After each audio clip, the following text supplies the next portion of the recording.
Bonjour à toutes, bienvenue dans ce nouvel épisode hors série Nos cycles dédié à l'absence de cycle chez la femme.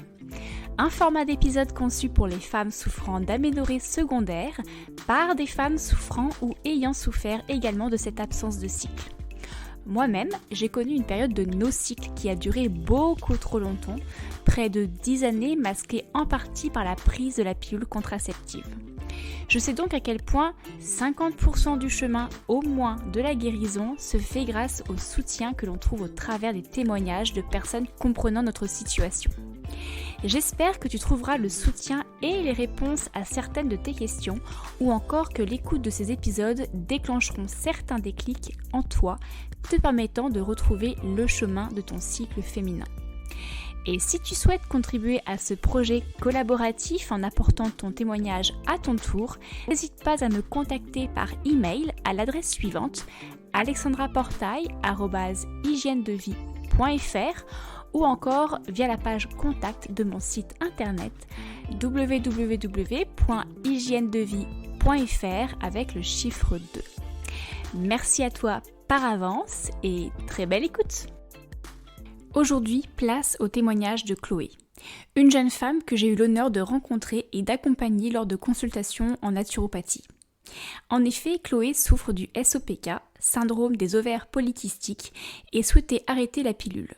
Dû à son SOPK, Chloé n'avait plus de menstruation, car c'est l'un des symptômes possibles de cette maladie. Elle souffrait donc d'aménorrhée, mais une aménorrhée dont la cause est bien différente de l'aménorrhée hypothalamique, mais qui touche également de nombreuses femmes. Je le précise car les conseils partagés par Chloé pour tenter de retrouver son cycle ne sont pas tous adaptés à d'autres types d'aménorrhée. Et c'est l'occasion pour moi de te le rappeler. Chaque type d'aménorrhée est différent et les leviers d'action à enclencher sont également bien spécifiques. À présent, cette petite précision très importante dite, je referme la parenthèse et je te laisse découvrir si Chloé a pu retrouver son cycle naturel. Belle écoute! Moi, je m'appelle Chloé. J'ai 20 ans et je suis étudiante en kinésithérapie sur Liège.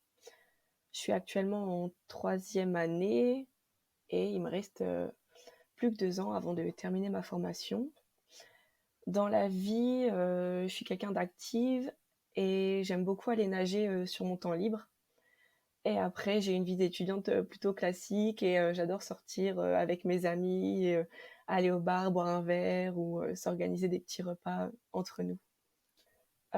Aujourd'hui, j'ai envie de parler de moi et du fait que je suis atteinte du syndrome des ovaires polykystiques et que ça engendre beaucoup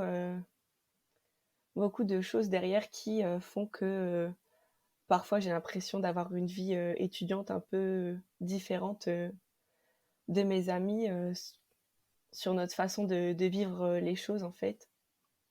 Je sais que par exemple, on va aller manger en ville, ils vont prendre ce qu'ils ont envie de prendre sans forcément se restreindre.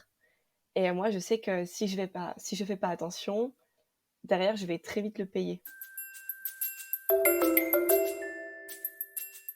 Alors du coup, moi, avec le syndrome, j'ai eu, pour retourner un peu dans la chronologie des choses, j'ai eu mes premières règles en avril lors de mon année de seconde. Du coup, c'était beaucoup plus tard que toutes mes copines. J'avais un peu l'impression d'être la fille bizarre du groupe parce que j'étais la dernière à avoir eu ces règles. Et ça a été un peu une délivrance aussi. Et après, le flou total, j'ai plus rien eu. Vraiment, elles ont disparu. Donc, je suis allée voir une gynéco qui m'a posé des questions et qui m'a donné la pilule. Et avec l'aide de cette pilule, du coup, j'ai retrouvé un cycle tout à fait régulier. Et de là, elle m'a dit moi, aujourd'hui, je ne peux plus rien faire pour toi. Il faudrait que tu ailles voir une endocrinologue.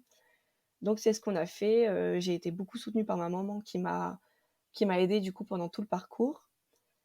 Et donc, j'ai eu rendez-vous avec cette endocrinologue. Et de là, le bilan est tombé. Et en sortant du cabinet, je suis sortie avec une ordonnance, avec la prescription de la pilule. Et sur le coup, je me suis pas forcément posé de questions et j'ai suivi ça à la lettre. jusqu'à il y a 1 an où j'ai décidé de me reprendre en main et je ne voulais plus prendre la pilule et du coup, à l'arrêt de la pilule, mon cycle a totalement disparu. Donc après, j'ai essayé de me renseigner, de mettre des choses en place, j'ai essayé de comprendre pourquoi, j'avais pas mes règles et ce qui pouvait être fait afin que je puisse les faire revenir et ça a été un parcours assez difficile. On se remet très, très, très souvent en question, on comprend pas forcément. Moi, je sais que je me suis sentie perdue et vachement laissée à l'abandon et après avec, beaucoup, beaucoup de travail, après 1 an, j'ai eu, un cycle et pour le moment, on attend. Si j'ai voulu arrêter la pilule, c'est parce que du coup, je savais que la pilule, c'était un traitement hormonal et je savais que du coup, je j'avais des problèmes hormonaux et je voulais pas, en plus des problèmes hormonaux, je voulais pas rajouter des problèmes avec la pilule parce que je me suis dit, il y a des personnes qui, prennent la pilule en tant que contraception et qui derrière en souffrent parce que ça a des répercussions énormes, sur le futur. Je me suis dit: «J Tu souffres déjà de base d'une déficience en hormones, si tu rajoutes à ça des possibles problèmes avec ta prise de la pilule, alors que tu peux y arriver sans, je comprenais pas en fait l'intérêt du coup de continuer à la prendre. Je voulais, je pense, surtout me prouver à moi-même que je pouvais y arriver seule.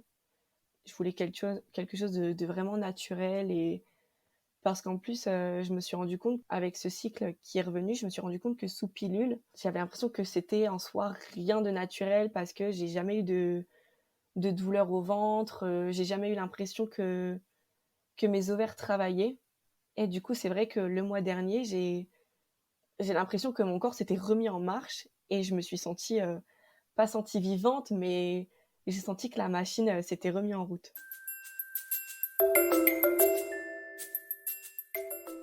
Quand je n'avais pas mes règles, je sais que je me sentais pas forcément, féminine. J'avais l'impression que j'étais une femme certes, mais pas complètement, comme si il me manquait cette chose qui faisait que, j'étais à 100 féminine et c'était vraiment quelque chose d'important pour moi, du coup, à retrouver parce que ça jouait énormément, sur ma confiance en moi.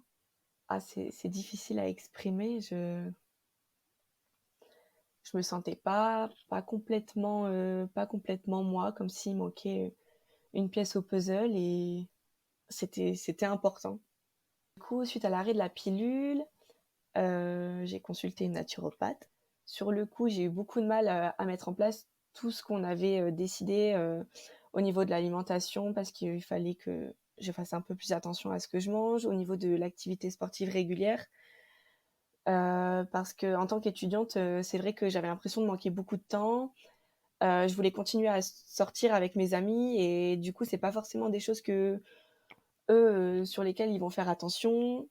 Du coup, j'ai mis longtemps à mettre tout ça en place et du coup, c'est vrai que quand la nouvelle année est arrivée, je me suis dit: «Cette année, c'est ton année» et donc je me suis dit: «Allez, tu t'y mets». Donc j'ai commencé à reprendre le sport de façon plus régulière. J'essayais de faire, 2 à 3 séances de sport déjà par semaine. Donc j'allais nager une fois et je complétais par une séance de cardio ou je me suis aussi lancée, dans du yoga. Donc je regardais des vidéos sur YouTube et je les suivais. Je sais que niveau alimentation, j'ai fait très attention, donc j'ai essayé de diminuer énormément le sucre parce que je me suis rendu compte que finalement je mangeais beaucoup de sucre et qu'il y en avait énormément dans mon alimentation au quotidien. Donc j'ai essayé de le supprimer complètement, même si c'est quelque chose de très difficile. Je suis quelqu'un de difficile, donc j'ai essayé d'intégrer plus de légumes. Avec beaucoup de mal, j'ai réussi. Du coup, ça me forçait à cuisiner un peu plus et c'est vrai que j'avais pas forcément le temps. Donc j'ai essayé de prendre le temps de cuisiner. Quelque chose que je faisais pas, j'ai essayé de manger beaucoup plus de poisson et moins de viande. Et j'ai aussi essayé de diminuer le gluten. Voilà, c'est pas quelque chose de facile non plus parce qu'on retrouve beaucoup de gluten dans beaucoup d'aliments, mais c'est pas aussi impossible que je ne le pensais.